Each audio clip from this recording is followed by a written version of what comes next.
میں نے بتلایا میری ساری زندگی گزر گئی آپ میں سے بہت سے چہرے نئے ہیں، کوئی تو کھڑے ہو کر بتلائے کتنے دوسرے شہروں میں ضلعوں میں لوگ چاہتے ہیں جنازہ میں پڑھاؤں، جنازہ لوگ ادھر سے پڑھو، میرا ساری برادری میں چیلنج ہے، ان علاقوں میں چیلنج ہے، کوئی بتلا دے کہ آپ نے فلاں موقع پر ہم میت کے گھر سے جوڑا لیا تھا اور یہ بدن پہ جوڑا آپ نے ہماری میت کے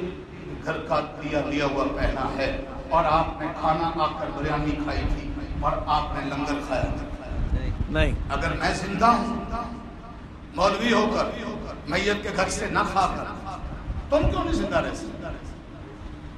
کہتے ہیں نہیں مولوی لالچی بڑے ہوتے، میں نے تو اس قوم سے بڑے لالچی کوئی نہیں دیکھے، جو محکموں میں ہو تو محکموں کا مال کھا جائیں،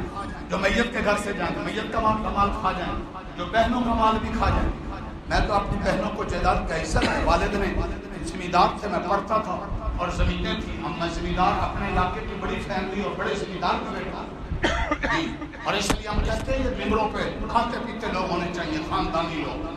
تاکہ گھٹیا بھڑکتے نہ کریں، دین عظمت کے ساتھ پیار کریں۔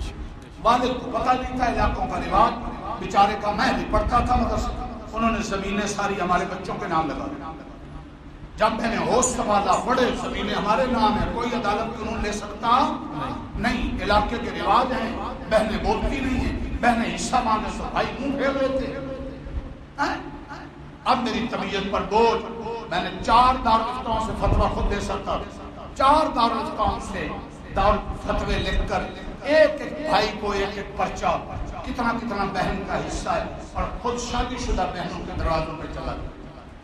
کہ جو دیر ہو گئی معافی چاہتے ہیں، ابا پر بوجھ نہ ہو اور تمہارا حق ہے، بہن رونے لگتے ہیں۔ ابھی کل پرسوں دکھ کی بات، کل پرسوں میرے پاس شکایت آئی،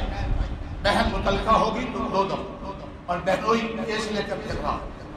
اور بھائی موجود ہیں، باپ فوت ہو گئی، کسی بہن کو کسی بھائی نے حصہ نہیں دیا، ساری جائیداد پر بھائی قابض ہو کے بیٹھے، داڑھی بھی ہے پگڑی بھی ہے، اور جو سب سے بڑا خرفینچ ہے ان میں سے، میں نے کہا وہ کیوں نہیں دیتا؟ انہیں کو میں نے کہا وہ دے نا، وہ آگے لگے نا جی، اس کی داڑھی بھی پگڑی بھی تبلیغ جماعت میں چلا اور 4 مہینے میں پکے، تبلیغ کو بدنام کرتے ہو؟ تبلیغ بہت اچھا کام ہے، جہاد مدرسہ بہت اچھا کام ہے، لیکن جو تبلیغ کو مدرسے کو اور جہاد کو بدنام کرتا ہے، تبلیغ کا لبادہ اوڑھ کر، وہ چور ہے۔ سمجھ رہے ہو؟ جی کیا کہنے لگے اس نے سارا مکان جائیداد گروی دے دیا اور پیسے لے کر گھر کا بندہ کہہ رہا، وہ 4 مہینے کے لیے چلا گیا، اور جب بہنیں بات کرتی ہیں بہنوئی کر، ہم حصے کی بات کرتے ہیں وہ پھینک دیتا ہے، کہتا نہیں مانگتا، جب کہتے ہیں فتوے کی بات کرو علماء کے پاس جاؤ، میں نہیں مانگتا علماء کو فتوے، تبلیغ کو بدنام کرتا ہے۔ میں نے تہیہ کیا اس کو واپس آنے دے، میں اس کا علاقے میں جینا مشکل بنا دوں گا انشاءاللہ۔ دین کو بدنام کرتے ہو، اپنی چوٹیاں چھپاتے ہو، بزرگوں کو بدنام کرتے ہیں۔ ہمارے تبلیغ والے بزرگ نہ دوسروں کی عورتوں کو تویز گنڈے کی آڑ میں ہاتھ پھیرنے اور پھونک مارنے کی اجازت دیتے ہیں، نہ ہمارے بزرگ یاد رکھو بہنوں کا